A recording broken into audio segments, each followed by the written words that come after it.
शक्ति, मां शक्ति, मां शक्ति। कौन हो तुम लोग?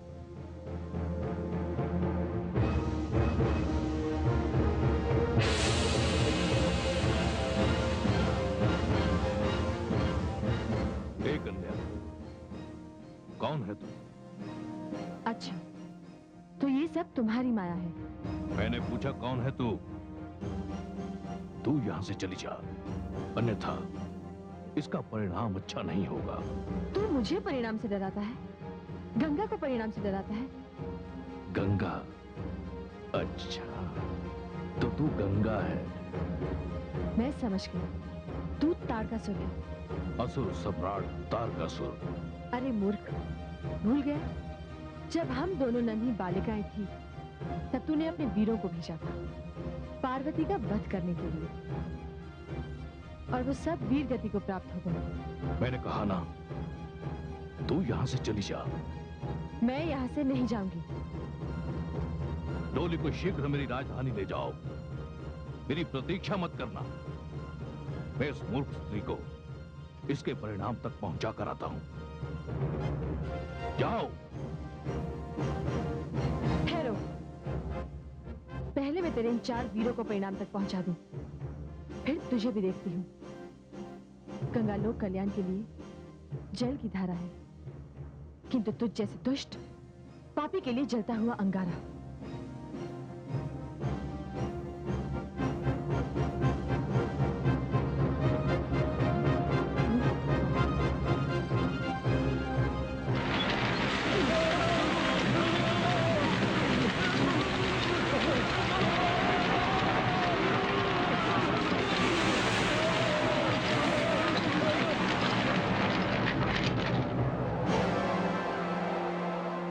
दीदी, पार्वती, तू डोली से बाहर मत आना।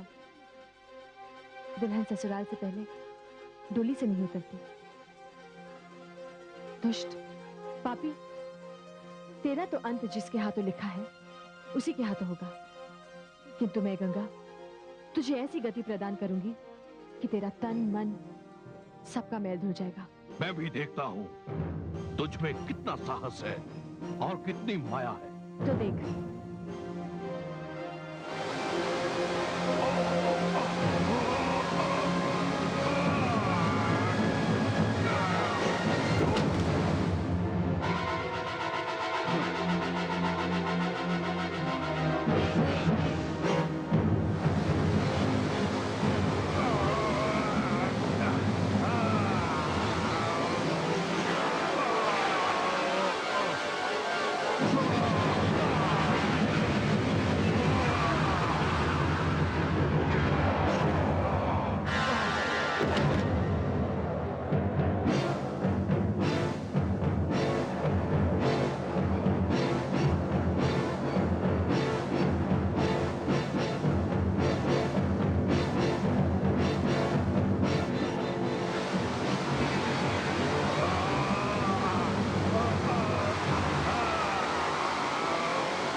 अरे दीदी, वो कहाँ गया?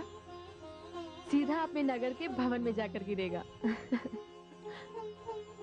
मुझे क्षमा करना पार्वती, मैं विवाह मंडप में तेरी अग्नि परिक्रमा के समय पहुंच नहीं सकी। मैं भी क्या करूं, लोक कल्याण की सेवा का संकल्प जो ले रखा है। किंतु दीदी, हमारे सैनिक, महामंत्री, सेनापति, वो सब कहाँ चले गए? वो सब बस अभी आते ही होंगे। तूने देखा नहीं, ये सब तारकासुर का माया जाल था।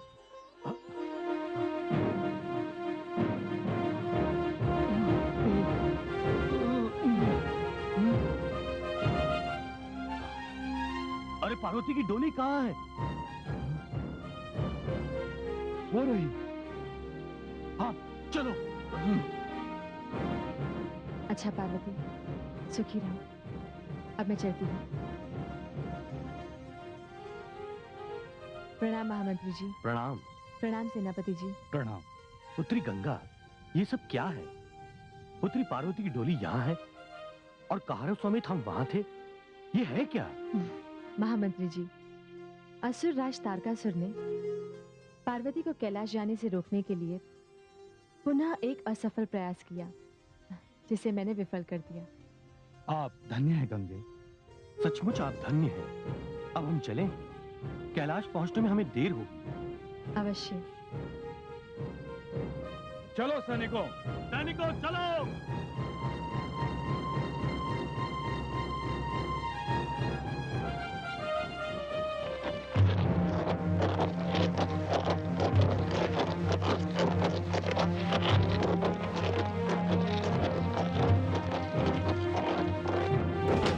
स्वामी, स्वामी क्या हुआ आपको ये? स्वामी उठिए, उठिए स्वामी।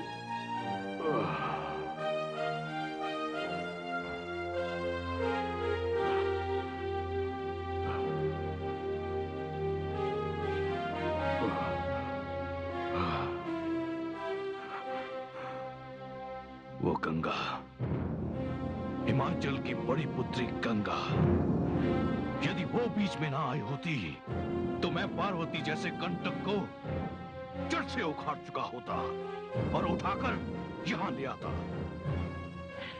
स्वामी, आपको ये क्या हो गया है? आप अपनी प्रतिष्ठा, मान मर्यादा सब भूल गए? आप ये क्यों नहीं सोचते कि दिन प्रतिदिन गिरते ही चले जा रहे हैं आप?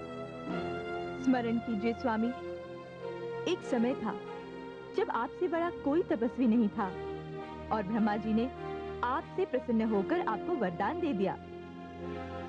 एक समय था जब आपसे बड़ा कोई योद्धा नहीं था। आपने देवासुर संग्राम में देवताओं को पराजित किया था। देवराज इंद्र आज तक समस्त देवताओं समेत कहीं भटक रहे हैं और देवलोक पर आपका अधिकार है। और ऐसे वीर की ये दशा। आप पत्नी की सीमा का उल्लंघन कर रही हैं महारानी। हाँ महाराज, मैं अपनी पत्नी सीमा का अतिक्रमण इसलिए कर रही हूँ क्योंकि मुझे अपने सुहाग पर संकट दिखाई दे रहा है। किंतु आप तो बिना किसी कारण ही शालीनता की सारी सीमाओं का उल्लंघन कर चुके हैं। ये आप क्या कह रही हैं महारानी? मैं सत्य कह रही हूँ स्वामी।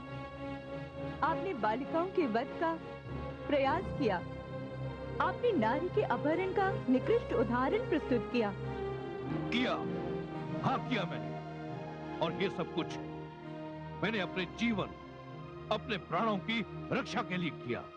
और आपको ये सब ना करना पड़ता यदि आपने ब्रह्मा जी से एक व्यर्थ का वरदान न मांगा होता। जो लोग अपने जीवन को संवारने से अधिक ध्यान अपनी मृत्यु के भय पर देते हैं, उनका सारा जीवन मृत्यु के भय की छाया में निकल जाता है। स्वामी, मृत्यु तो क्षण मात्र की होती है। उसके लिए जीवन की असंख्य क्षणों को भय पर बलि चढ़ा देना कितनी अनुचित बात है। और आप जानते हैं इस सब का कारण क्या है? क्या है इसका कारण? महाराज, इसका कारण वो धूर्त ज्योतिषी है जो अपने आदर्श से गिर चुका था। महाराज, वो लोभी था जो ग्रहण बनकर बिना बुलाए आपके जीवन में चला आया था। आपको भय के इस भंवर में छोड़कर वो आपसे मुंह मांगी संपदा लेकर चला गया। उसने अपनी विद्या का दुरुपयोग किया था। स्वामी, एक शासक, एक वीर, एक योद्धा यदि ऐसे ज्योतिषी के मुख की ओर देखेगा तो उसका परिणाम कभी सुखद नहीं होगा। बस महारानी, बस चली जाइए, मेरे सामने से चली जाइए, अन्यथा आपको अपने अपमानित होने का पछतावा होगा। नहीं महाराज, मैं आपको इतना अधिक भी नीचे नहीं गिरने दूंगी। मैं जा रही हूँ।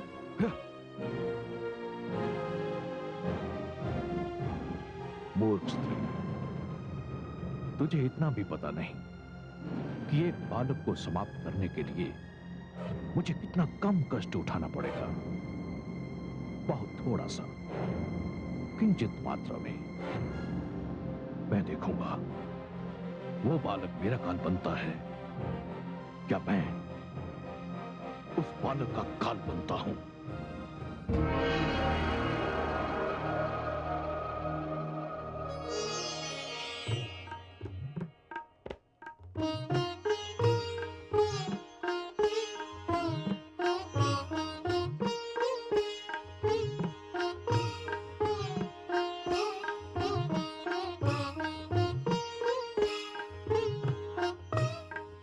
नहीं देवी, आपका स्थान मेरे चरणों में नहीं, मेरे हृदय में है। आपका और मेरा संबंध बड़ा ही अद्भुत है देवी। आप मेरी आराधिका भी हैं और मेरी आराध्या भी, और मैं भी आपका पुजारी हूं। हे शक्ति, आपके आगमन से ये शव पुनः शिव हो गया है। हे महादेव, अब तो आप चरणों में रखेंगे, मैं चरणों में रहूंगी। हृदय में रखेंगे, हृदय में रहूंगी। नेत्रों में रखेंगे, मैं नेत्रों में रहूंगी। अब आपसे दूर कभी नहीं जाऊंगी। हे स्वामी, हे प्रभु, विरह की जिस अग्नि में मैं जली हूं, जो पीड़ा मैंने झेली है, और विरह में आपकी जो दशा मैंने देखी है, हे मेरे आराध्य, मुझे आशीर्वाद दीजिए, अब ऐसा कभी नहीं होगा। हाँ भवानी, भविष्य में ऐसा कभी नहीं होगा, कदापि नहीं होगा।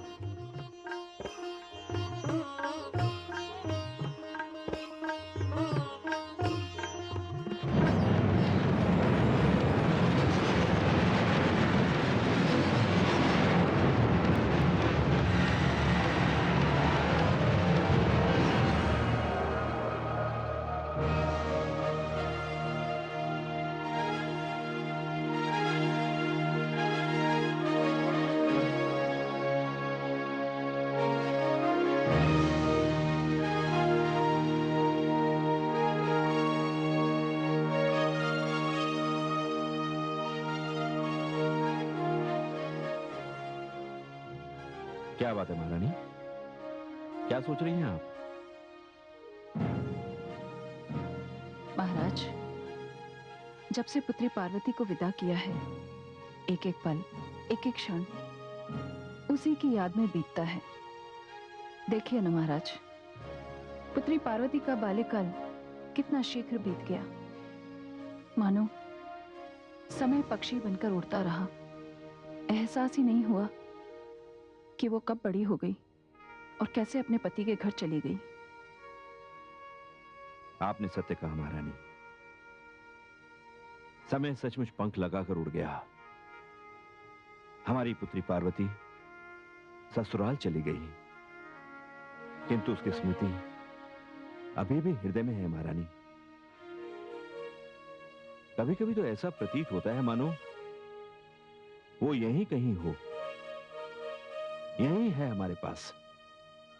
महारानी, उसके जन्म से उसकी विदाई तक कोई भी बात नहीं भूल पाया हूं मैं, कोई भी बात नहीं भूल पाया हूं महारानी। पुत्री की विदाई का दुख तो माता पिता को सहन करना ही पड़ता है, किंतु महारानी बड़ी ही भाग्यशालिनी है हमारी पुत्री। नारायण नारायण। देवर्षि नारद, आप? प्रणाम देवर्षि। आयुष्मान भव, आयुष्मति भव। देवर्षि, आपका आगमन सदैव ही शुभ की सूचना लाता है। हाँ महाराज, मैं इस बार भी आपको एक शुभ समाचार ही सुनाने आया हूँ। क्या शुभ समाचार है देवर्षि? महाराज, आप दोनों को शीघ्र ही पुत्री पार्वती की गोद भराई की विधि पूरी करनी है। सत्य? बड़ी ही आनंददायक बात कही है देवर्षि आपने।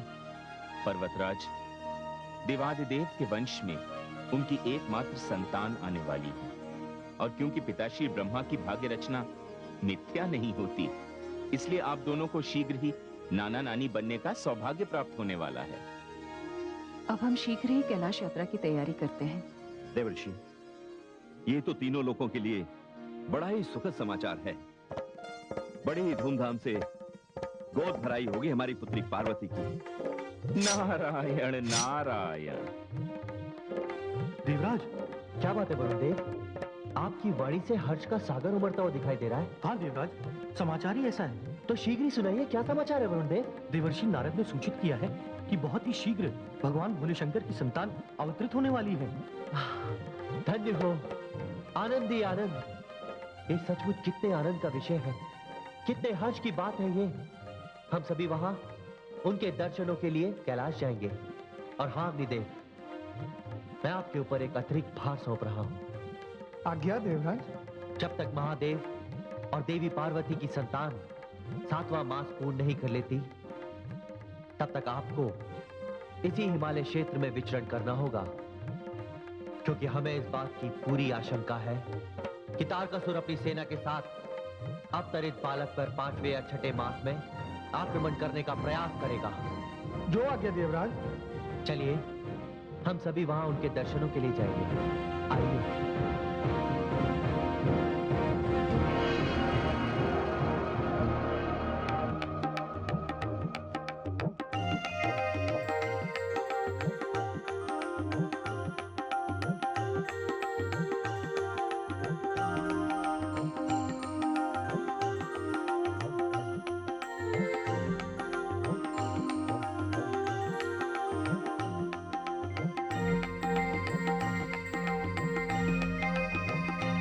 समस्त देवी देवताओं एवं ऋषि गणों को हमारा चरण वंदन। नहीं देवादिदेव, नहीं। संबंध अपने स्थान पर है और सम्मान अपने स्थान पर। माताश्री, पुत्री पार्वती, दूधो नहाओ पुतो फलो। देवियों, आप सभी को मेरा प्रणाम स्वीकार हो। महारानी मैना, बधाई हो। आज वो शुभ अवसर आया है जब हम देवी पार्वती की गोद भराई के लिए यहाँ पर आए हैं। देवी, आप ही के आशीर्वाद से मैं आने वाले अतिथि के स्वरूप को अभी से देख रही हूँ। हम भी उस शुभ मुहूर्त की प्रतीक्षा में हैं। जब वो घड़ी आएगी, हमारे दुख के दिन बीतेंगे, हमारा उद्धार होगा, हम शरणार्थियों को अपने घर जाने का अवसर प्राप्त होगा। हे देवादिदेव महादेव, आप किस बात की प्रतीक्षा है? अभी तो केवल भगवान विष्णु और ब्रह्मा जी, महादेवी सरस्वती और महादेवी लक्ष्मी पधारने वाली हैं। हे महादेव, ब्रह्मदेव और श्रीहरि विष्णु पधार चुके हैं।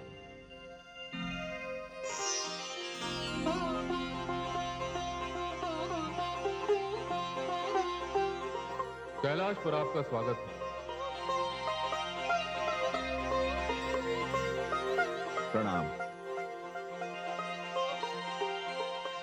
आप सब इस शुभ अवसर पर पधारे हैं, मैं आपका बड़ा आभारी हूं।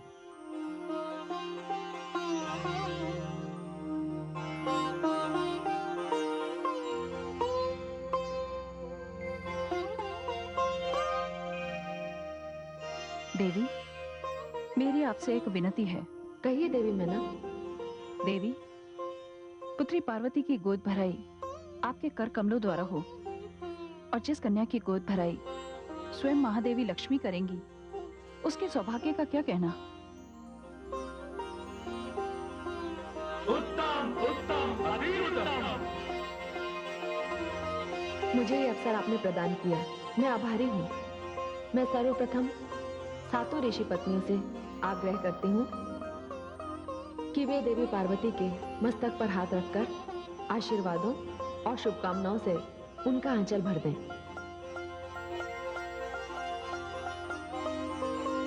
मंगलम भगवान विष्णु, मंगलम गरुणध्वज, मंगलम पुंडरीकाक्षम, मंगलाय तनु हरि।